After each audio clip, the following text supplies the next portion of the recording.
padamu, itu rinduku.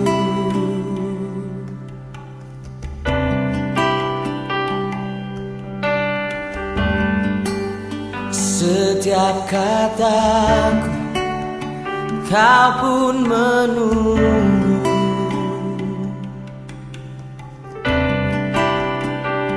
Tak kusangka ku temukan satu kasih yang abadi.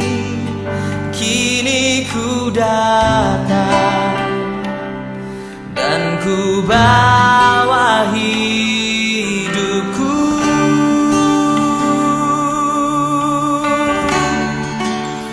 memandang wajahmu, mengikuti kebaikanmu, mengejar hadirmu dalam hidupku.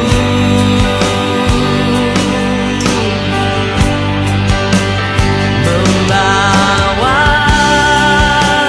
sembahku, menyatakan kebesaranmu, mengejar hadirmu dalam hidupku.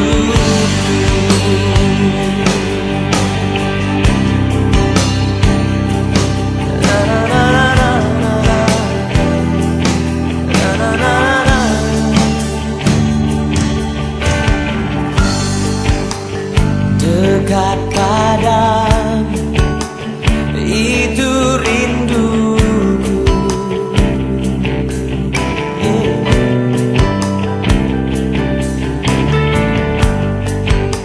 Setiap kataku kau pun menunggu.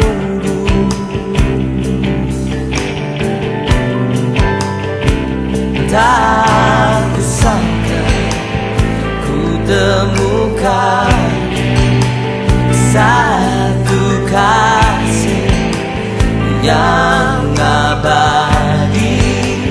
Kini ku datang dan ku bawa hidupku,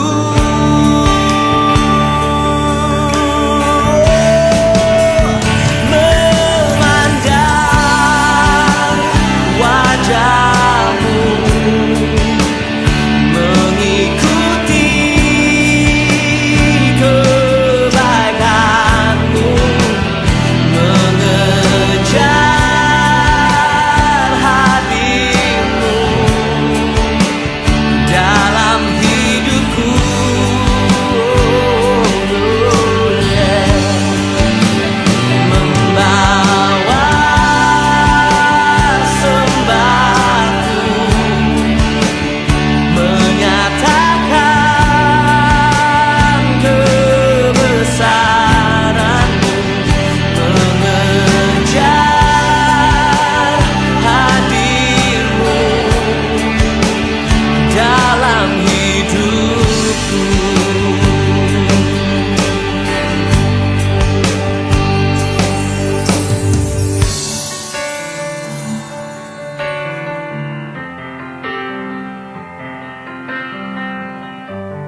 view is that through my cursory review of most religions, it seems like they all have a common thread of answering the question which seems to plague us all, which is what happens to us when we die.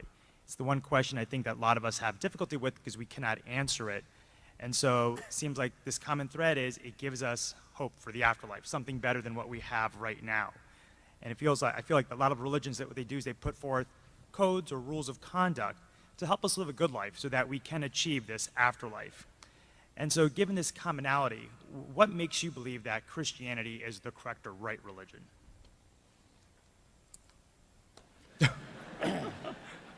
Great question. Great question. And your name is? Suketu. Spell that for me. S-U-K-E-T-U. Suketu. I think you've asked a very, very important question. First of all, let me qualify it a little bit, and I'm sure you already know that not all religions talk about an afterlife. Mainly the monotheistic ones do. The pantheistic ones are reincarnation. Even the reincarnation between Buddhism and Hinduism is a little different. In Hinduism, it's the transference of identity one into another in a different form. But in Buddhism, it's not even sure whether it's the identity that's transmigrated or just another form of essence that has emerged. A worldview is built not on one line of argument. A worldview is built on a connected series of arguments. And if a worldview were just built on one line of argument, I think this is the mistake naturalism often makes. It'll take sort of one argument that it has in its favor and forget all the myriad other questions that emerge. When I look at the person and the work of Jesus Christ, this is the most important question I had to ask. Now, granted, I asked it in reverse fashion because I was on a bed of suicide, a Bible was brought to me, and I prayed a prayer of desperation. I grant you that. I just had no hope. But I read the verse, Jesus said, because I live, you also shall live. I just said, this is talking about a life that I don't have. And maybe this is the life I need. And so I prayed that prayer. But then I made a prayer commitment right on that bed. I was 17, and I said, Jesus, if you're who you claim to be, I will leave no stone unturned in my pursuit of truth. Because my goal was truth. Pragmatically, it made sense for me to hang on to a life jacket that was thrown my way. But then I began my years and years and years of study. When you look at the life of Christ from the prophetic schema of hundreds of years before, where he was going to be born, what he was going to do, what his name was going to be called, how the manner of birth was, the manner of life he was going to lead, how he was going to die, and then the resurrection from the dead. The uniqueness about the New Testament and Old Testament scriptures, it's not a single author, it's multiple authors. As you know, 66 books, 40 different authors have edited it, and it is interesting that Paul, Saul of Tarsus, who wrote 1/3 of it, came in a reverse fashion to the rest of them. The disciples came birth, life, death, resurrection, and that's how they knew Jesus. Not so with Saul, who became Paul. He said, when he encountered the risen Christ, he said that I may know him, the power of the resurrection and the fellowship of his suffering, being made conformable unto his death. He started with the resurrection, but he said he needed to understand the cross because he came in reverse chronological order, but he encountered the risen Christ. The conversion of Saul of Tarsus and Thomas especially, these two dramatic conversions are powerful witnesses of what happened. Saul, who was killing them, he was standing there watching Stephen being martyred and kept the clothes of those who were stoning him. Thomas, who said, I'm not going to believe until I see the resurrected Christ myself. And he went to India where there are 330 million deities. And he went and preached the gospel of Jesus and paid with his own life. That kind of dramatic transformation took place not because of just one event, but a connected series of events. So, here's the bottom line. A worldview is built around 4 questions. Origin, meaning, morality, and destiny. Origin, meaning, morality, and destiny. And there are 3 tests for truth. Logical consistency, empirical adequacy, and experiential relevance. Logical consistency, empirical adequacy, and experiential relevance. 3 tests for 4 questions. And when you take the prophecy of Christ hundreds of years before, from his virgin birth, you take the purity of his life, unmatched, totally unmatched till this very day. Then the death that he promised for the forgiveness of sins, and then the resurrection. As an Easterner, I asked myself this question. When Jesus was asked how he was going to demonstrate it, if he were a fake, he would have said, I'm going to spiritually rise again. And they would never be able to falsify it. But he said, I'm bodily going to rise again. That is an empirically falsifiable dictum. All they would have had to show was the body and say, where is he? You said he was going to rise again. So it's in the whole schema of the prophetic corpus, the hundreds of years, the multiple authors pointing towards the same person, from his virgin birth to the purity of his life, to the death on the cross for forgiveness when he said, Father, forgive them because they don't know what they are doing. And then the resurrection again. My 4 questions are answered correspondingly with truth on specific questions and coherently when all of the questions are put together and answers are given. So to me, first of all religions are not the same. They are actually, people say they're fundamentally the same, superficially different. Actually, they're fundamentally different and at best superficially similar. And the fundamental difference that you see in Jesus Christ is in his uniqueness and exclusivity of his claim and the embrace that he gives to all humanity, the perfection of his life, the purity of his life, the death and the resurrection. To me, that coherence of his answers convinces me that he is who he claimed to be. And truth, by definition, is exclusive. All truth claims to be exclusive. Buddhism claims to be exclusive. Hinduism claims to be exclusive. They all have exclusivity built into that. But in the person of Christ, you see the demonstration in his birth, life, death, and resurrection. So I say, to me, I am convinced that because it coheres and because I have personally verified it in my own life, and you can do that too, and find that experience, and that he is who he claimed to be. Thank you. Thank you.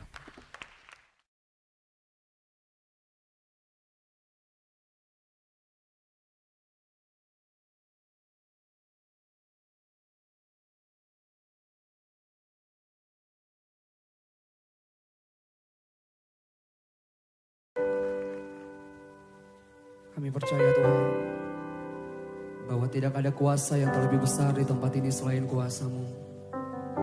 Engkau Allah yang sanggup memulihkan hidup kami, menolong kami di dalam waktu.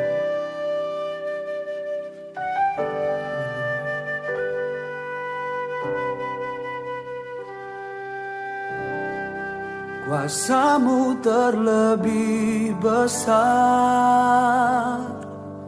Tuhanku terlebih besar. Tak pernah terlambat janji-Mu ya Tuhan menolong hidupku. Oh, kuasa-Mu terlebih besar, Tuhanku terlebih besar. Tak pernah terlambat janji-Mu ya Tuhan, pulihkan hidupku.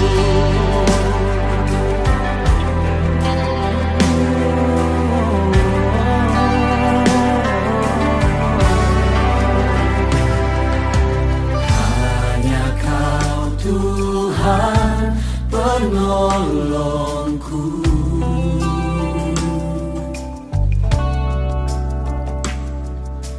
yang selalu setia bersamaku.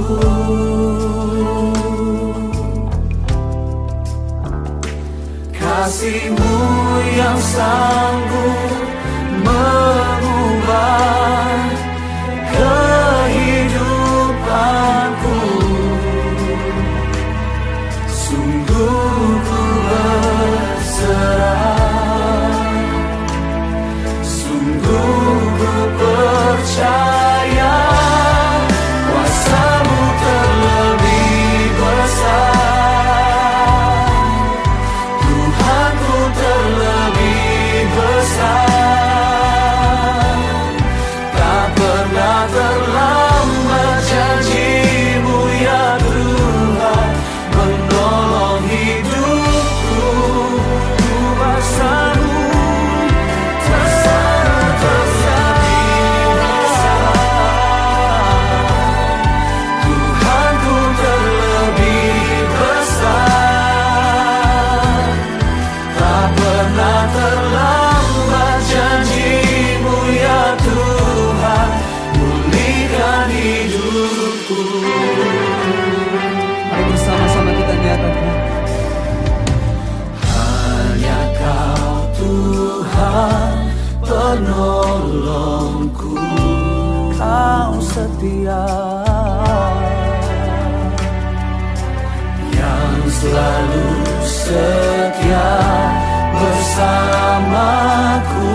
sanggup mengubah kehidupanku.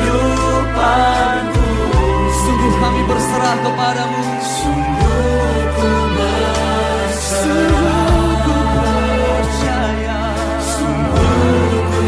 Kuasamu terlebih besar. Kuasamu terlebih besar. Tuhanku terlebih besar.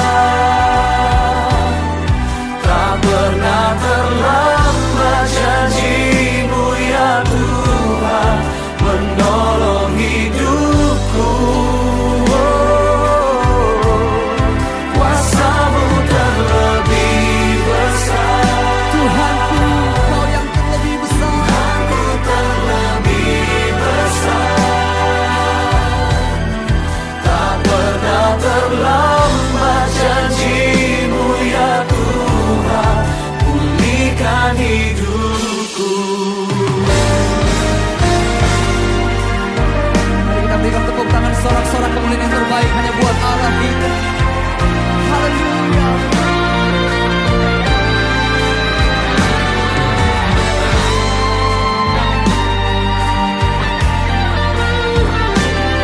Mari kita bangkit berdiri bersama-sama di dalam hadirat Tuhan dan kita nyatakan.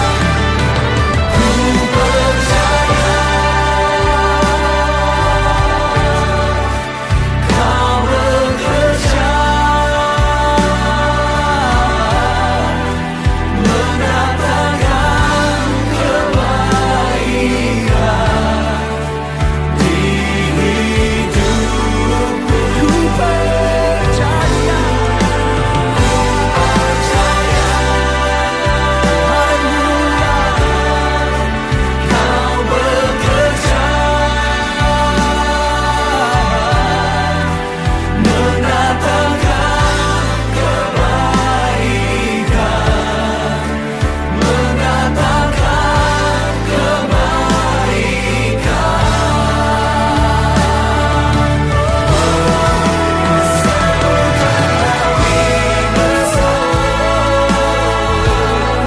Tuhanku terlebih besar. Tak pernah terlambat janji-Mu ya Tuhan menolong hidupku. Kuasamu terlebih besar. Tuhanku terlebih besar. Tak pernah terlambat janji-Mu ya Tuhan pulihkan hidupku. Tak pernah terlambat janji-Mu. Tak pernah terlambat janji-Mu ya Tuhan pulihkan hidupku. Tak pernah terlambat janji-Mu ya Tuhan pulihkan hidupku. Pulihkan aku Tuhan. Mari bersama-sama kita berikan tepuk tangan yang terbaik hanya buat Allah kita.